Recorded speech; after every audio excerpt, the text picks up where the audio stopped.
Saya, Putri Natasha Magdalena, dan teman saya Oriza Sativa dan Putri Purnamasari akan mempresentasikan apotik Sani Pharma, di mana spesifikasi dari apotik ini yaitu berada di Jalan Sira Salman nomor 88, Kecamatan Samarinda Ulu, Kota Samarinda, Kalimantan Timur. Berikut adalah peta dari apotik kami.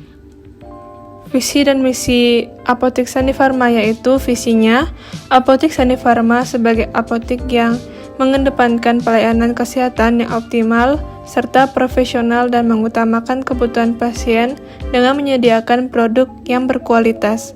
Misinya yaitu memberikan pelayanan kesehatan yang tepat, inovatif, dan profesional. Yang kedua, menyediakan obat, alat kesehatan, dan pembekalan kefarmasian lainnya yang terjangkau oleh masyarakat dengan mutu yang terjamin. Yang ketiga, memberikan informasi kesehatan dan konsultasi penyakit kepada pasien. Tujuan dari apotek kami yaitu yang pertama memberikan pelayanan kebutuhan obat, alat kesehatan, serta pembekalan farmasi lainnya sesuai dengan kepentingan dan kepuasan masyarakat. Yang kedua, memberikan dan menyediakan informasi, edukasi, dan konsultasi kesehatan kepada masyarakat sehingga dapat meningkatkan pengetahuan tentang kesehatan. Aspek pemasaran. Yang pertama, penentuan harga.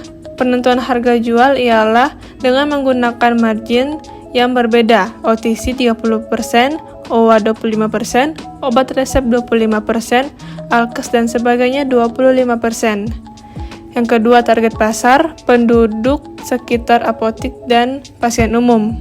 Potensi pasar yaitu letak atau lokasi apotik strategis dan mudah dijangkau karena berada di wilayah pemukiman warga dan di pinggir jalan.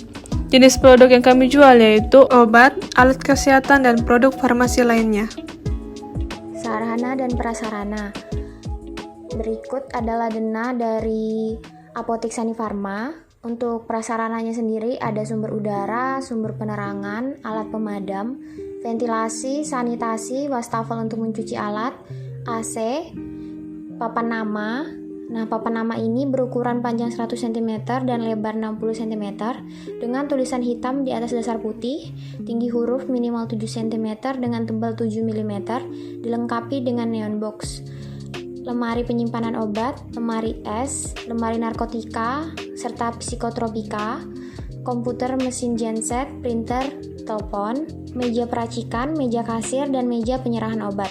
Peralatan peracikan sendiri seperti mortir, stemper, timbangan, wadah-wadah, obat label, etiket, kwitansi, plastik pembungkus, dan lain-lain. Alat-alat administrasi, buku-buku yang harus ada di apotik, dan yang terakhir CCTV. Legalitas hukum bertujuan untuk menentukan legalitas suatu usaha. Ini bisa kita lihat dari papan nama Apotik Sani Pharma, sudah lengkap. Mulai dari nama apoteker, SIPA, STRA, jadwal praktek, dan alamat dari apotik. Nah, jadi Apotik Sani Pharma telah memiliki legalitas dan apotekernya juga telah memiliki SIPA serta STRA.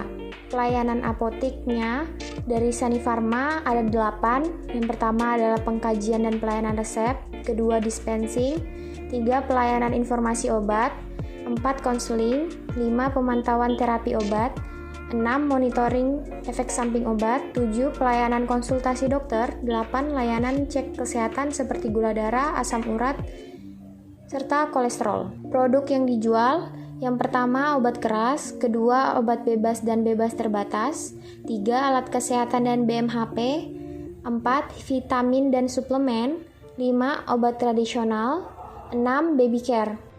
Sumber daya manusia.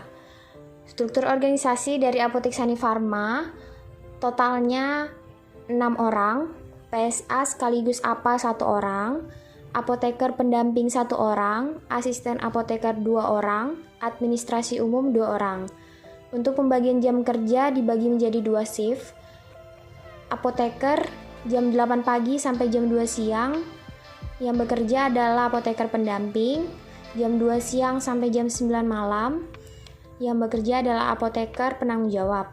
Kemudian untuk TTK selaku asisten apoteker dibagi menjadi 2. jam 8 pagi sampai jam 2 siang, tenaga teknis kefarmasian 1, jam 2 sampai jam 9 malam, tenaga teknis kefarmasian 2. Selanjutnya yaitu aspek keuangan, di mana total modal yang dimiliki itu sebesar 200 juta. Sumber modal ini berasal dari milik pribadi. Adapun rincian modal sebagai berikut. Poin A ini merupakan perlengkapan dan peralatan apotik, di mana total modal yang kita perlukan adalah 20.425.000. Kemudian pada poin B, ini merupakan alat perlengkapan administrasi, di mana total modal yang kita perlukan itu adalah 1.530.000. Selanjutnya poin C, ini merupakan buku-buku standar yang harus ada di apotik, di mana total modal yang kita butuhkan itu adalah 1.720.000. Selanjutnya poin D itu perlengkapan lain-lain, di mana total modal yang kita perlukan itu adalah 7.830.000. Untuk poin E itu merupakan biaya pengadaan obat awal dan alkes, di mana total modal yang kita perlukan adalah 50.250.000. Untuk poin F ini biaya proses izin apotik, di mana total modal yang kita perlukan itu adalah 593.000. Di bagian G ini merupakan biaya kontrak bangunan per tahun, itu total modal yang kita perlukan yaitu 50 juta. Bagian H ini merupakan biaya cadangan modal, di mana total modalnya itu adalah 67.652.000. Untuk rencana anggaran biaya pendapatan dan belanja tahun ke-1 itu meliputi biaya rutin per bulan tahun pertama, biaya lain-lain, dan total biaya rutin per bulan, di mana totalnya itu 196.975.000. Untuk proyeksi pendapatan tahun pertama, itu total pendapatan 1 tahun itu jumlahnya yaitu 1.294.320.000. Selanjutnya ada proyeksi pendapatan tahun ke-1 sampai 5 dengan asumsi kenaikan 15%, di mana tahun pertama itu jumlah pendapatannya 1.294.320.000. Tahun kedua jumlah pendapatannya yaitu 1.488.468.000. Untuk tahun ketiga itu jumlah pendapatannya 1.711.732.200 rupiah. Untuk tahun keempat, di mana jumlah pendapatannya itu adalah 1.998.498.930 rupiah. Dan untuk tahun kelima itu ada 2.263.773.770 rupiah. Selanjutnya perkiraan laba rugi tahun ke-1 sampai ke-4, di mana pada tahun pertama itu laba ruginya itu 31.436.800. Untuk tahun kedua itu 36.152.320. Untuk tahun ketiga 41.575.168 rupiah. Kemudian tahun keempat 47.811.443 rupiah, dan tahun kelima 54.983.160 rupiah. Selanjutnya ada biaya variabel, di mana total pengeluaran 1 tahun itu adalah 1.077.840.000. Selanjutnya ada perhitungan BEP atau break even point, di mana total per tahun yang kita peroleh itu adalah 1.177.699.783 rupiah, di mana total per bulannya itu adalah 98.141.648 rupiah. Dan total perharinya itu adalah 3.271.388 rupiah, di mana persen BEP yang kita peroleh itu adalah 90,98%. Kemudian ada perhitungan PBP atau payback period, di mana nilai yang kita peroleh itu adalah 4,1198296. Selanjutnya ada perhitungan ROI atau Return of Investment, di mana nilai yang kita peroleh itu adalah 24,27%. Selanjutnya masuk ke dalam analisis SWOT, di mana strength atau kekuatannya itu Lokasi apotek ini strategis berada di Jalan Sirat Salman yang ramai dilalui kendaraan dan mudah dijangkau dari segala arah. Apoteker selalu standby di apotik dan siap memberi layanan dan konsultasi seputaran obat. Apotek dengan konsep pasien oriented, petugas apoteker yang handal terdiri dari tenaga kerja yang telah berpengalaman dan harga obat dan alkesnya juga terjangkau.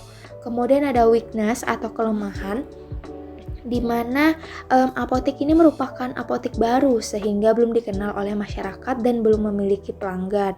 Kemudian ini juga merupakan apotek swasta yang berdiri sendiri dan bukan merupakan apotek jaringan atau waralaba.